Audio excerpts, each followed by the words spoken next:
Good morning বন্ধুরা, আমি চন্দনা। আমার চন্দনা সন্দীপন ব্লগে তোমাদের সবাইকে অনেক অনেক স্বাগত আর অনেক অনেক ভালোবাসার সঙ্গে আজকে আরেকটা নতুন ব্লগ শুরু করছি। আর এখন সময় হচ্ছে সকাল 9:15 আর এখন থেকে তোমাদের সাথে নিয়ে আমি আমার ব্লগটা শুরু করলাম। আর সকালবেলা ঘুম থেকে উঠেছি অনেকক্ষণ, সমস্ত রকমের বাসি কাজ কমপ্লিট হয়ে গেছে, এবার রান্নাঘরে যাওয়ার পাল্লা। তো আজকে একটু দেরি হয়ে গেল ঘুম থেকে উঠে। কি হয়েছে বলো তো, সকালবেলা ঘুম থেকে উঠেছি, আমার সাথে সাথে কুট্টুসও উঠে গেছে। এবার কি করব, ওকে ঘুম না পাড়িয়ে যদি আমি উঠি তাহলে কোনো কাজই করতে পারবো না, যেহেতু মা নেই বাড়িতে। আর মানে ওইদিকে যদি মানে মানে নিয়ে যাই সাথে করে তাহলে হয়তো কাজ করতে দেরি হয়ে যাবে। এই কারণে কি করলাম যে ঘুম পাড়িয়ে দিলাম। ঘুম টুম পাড়িয়ে উঠতে উঠতে 9:15 বেজে গেছে বিছানা থেকে নামতে নামতে। তো তারপরে উঠে রান্না বান্না সব কিছু গুছিয়ে রেখে এসেছি, এখন শুধু রান্না করব আর বাদ বাকি আরও অনেক কাজ আছে। তো চলো, সকালবেলা আর এত কথা বলবো না, তোমরা ভিডিওটা দেখতে থাকো, আশা করি খুব ভালো লাগবে। আজকে বৃহস্পতিবার, নিরামিষের দিন, মানে আমরা আজকে নিরামিষ খাই। তার জন্য দেখো রান্না করছি ডাল, মটর ডাল রান্না করছি লাউ দিয়ে, আর রান্না করব শালগমের তরকারি। অনেকে ওলকপিও বলে, অনেকে শালগমে বলে, তো আমরা বলি ওলকপি।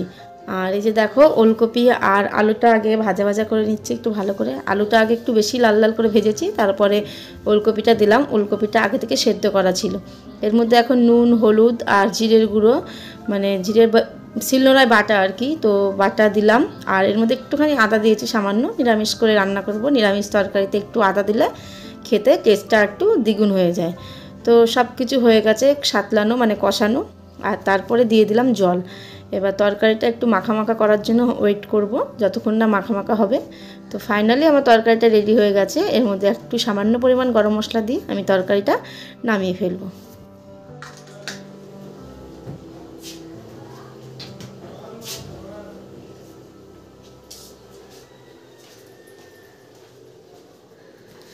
তো বন্ধুরা, এই যে রান্না বান্না সব কিছু কমপ্লিট। তোমাদের দাদাভাইকে টিফিন টিফিন সব গুছিয়ে দিলাম। আর এই যে চলে যাবে, এখন বেরিয়ে যাবে ডিউটি। আর কুট্টু শর্মা আছে ওপরে। আর আমার মোটামুটি অনেক কাজই হয়ে গেছে, এখন শুধু গ্যাসটা মুছবো, রান্নার জায়গাটা, তাহলে সব কিছু কমপ্লিট হয়ে যাবে। আর জামা কাপড় কেচেছি কিছু, তো সেইগুলো এখন ছাদে নিয়ে যাবো। তাহলে চলো এবার ছাদে গিয়ে জামা কাপড়গুলো আগে মেলে দিয়ে আসি, না তো আমার শীতের দিনের রোদ বুঝতেই পারছো, মানে কি বলবো, না শুকালে মুশকিল। কি হয়েছে, খেলা করছিস? আর ঠাম কি করছে? ঠাম্মার দাদু বয়েল করছে, মাল বয়েল করছে। আর তুই কি করছিস? ব্যাট বল খেলছো ঠামের সাথে?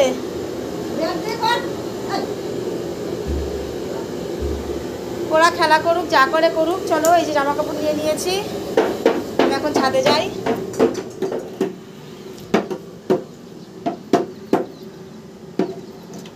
চলো চলো চলো।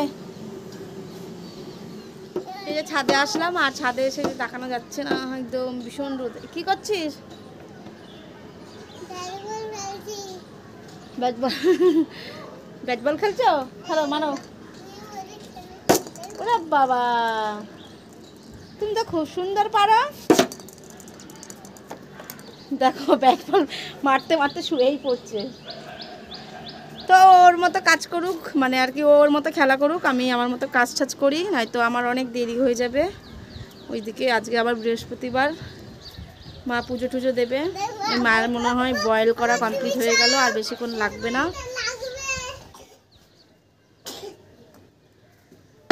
কি করছো?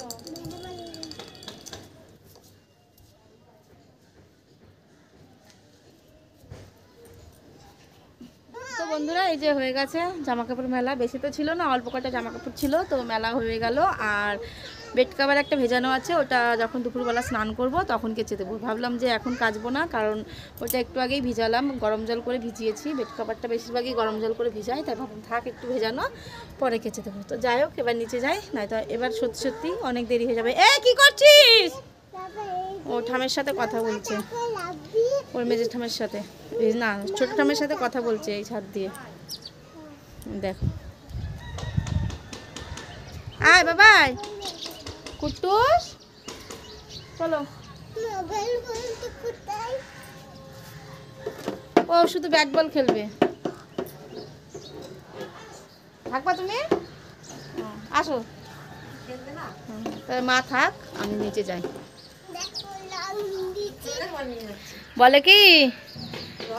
হ্যাঁ বলে ও মা কি রং করেছে ঠাম। হ্যাঁ তো বন্ধুরা এই যে নিচে এসে স্নান করে নিলাম, আর এই যে কাপ্তান নাইটিটা পরেছি অনেকদিন বাদে, আবার ওই বাড়িতে ছিল বাপের বাড়িতে, তো নিয়ে এসেছি এবার। আর এই যে স্নান করে আজকে মাথায় শ্যাম্পুও দিয়ে নিয়েছি, কারণ 2-3 দিন হলো মাথায় শ্যাম্পু দিইনি তার জন্য। আর মা আর কুট্টুস এখনও ওপরেই আছে, কারণ ওরা এসেছিল নিচে, ওরাও আমার মতো, আবার ওরা স্নান করতে গেছে উপরে, মানে মা কুট্টুসকে ওপরে স্নান করাবে এর জন্য গেছে। আর আমি তো এই যে স্নান করে নিলাম, 12টা 15 বাজে এখন সময়। আর এখন কুট্টুসকে খাওয়াবো, মানে কুট্টুসে স্নান হয়ে গেলে। আর কিছু জামা কাপড় আছে, মানে ওই যে বেড কভারটা আছে, যে নাইটিটা এখন চেঞ্জ করলাম সেইটা আছে, তো এখন সেগুলো মেলে দিয়ে আসতে যাবো। তো বন্ধুরা এই যে এখন বাজে বিকেল 4টে, আর আমি এসেছি ছাদে, কারণ এই যে ছাদে জামা কাপড়গুলো মেলা আছে। সকালবেলা যেগুলো কেচে দিয়ে গেছিলাম সেইগুলো তো শুকায়নি, কারণ মানে শীতের দিনে রোদের অত টেম্পার থাকে না, তাড়াতাড়ি যতই কাচো না কেন তুমি শুকাবে না, সেই বিকালবেলা তুলতে হবে। তাই আর গরমের দিনে তো সকালবেলা একবার জামা কাপড় কাচলে ওই 10টার মধ্যে জামা কাপড় তুলে ফেলতে হবে, না তো জামা কাপড় একদম ভাজা ভাজা হয়ে যাবে। কিন্তু শীতের দিনে মোটেও সেটা হবে না। এই যে মেলায় আছে, তবুও এখনও শুকিয়েছে কিনা বলতে পারছি না আমি, কারণ ধরে দেখিনি। নিশ্চয়ই শুকায়নি, এত তাড়াতাড়ি তো শুকাবে না, একদিনে শুকাবে না জামা কাপড়। অন্তত এই সোয়েটারগুলো পাতলা পাতলাগুলো হয়তো শুকিয়ে গেছে, কারণ ওই তোমাদের দাদাভাই 2টো বুট ধুয়েছি 3 দিন হলো, তো সেইটা এখনও শুকায়নি, আজকে জানি না শুকিয়েছে কি না। আর এই যে দেখো চাউমিন আছে, একটা জালি আর 3টে হচ্ছে লাঠি, এগুলো বাবা তুলে নিয়ে যাবে পরে এসে। আমি আপাতত জামা কাপড়গুলো তুলে নিয়ে যাব। কুট্টুস আছে মায়ের কাছে, কুট্টুস আজকে দুপুরবেলা ঘুমোয়নি, আমারও অবস্থা খারাপ হয়ে গেছে। আমার আবার একটু ঘুমোতে পারলে ভাল লাগে না। আর এই যে দেখো চুলগুলোও শুকায়নি, শ্যাম্পু করেছিলাম কিন্তু চুলগুলো শুকাতে পারিনি। যাই হোক এখন নিচে গিয়ে আবার আরেকবার ভালো করে আঁচড়াবো। দেখো চুলগুলো কীরকম রুক্ষ সূক্ষ্ম হয়ে গেছে। কুট্টুসের এইগুলো শুকিয়েছে, এই গেঞ্জিটা আবার ভেজা আছে।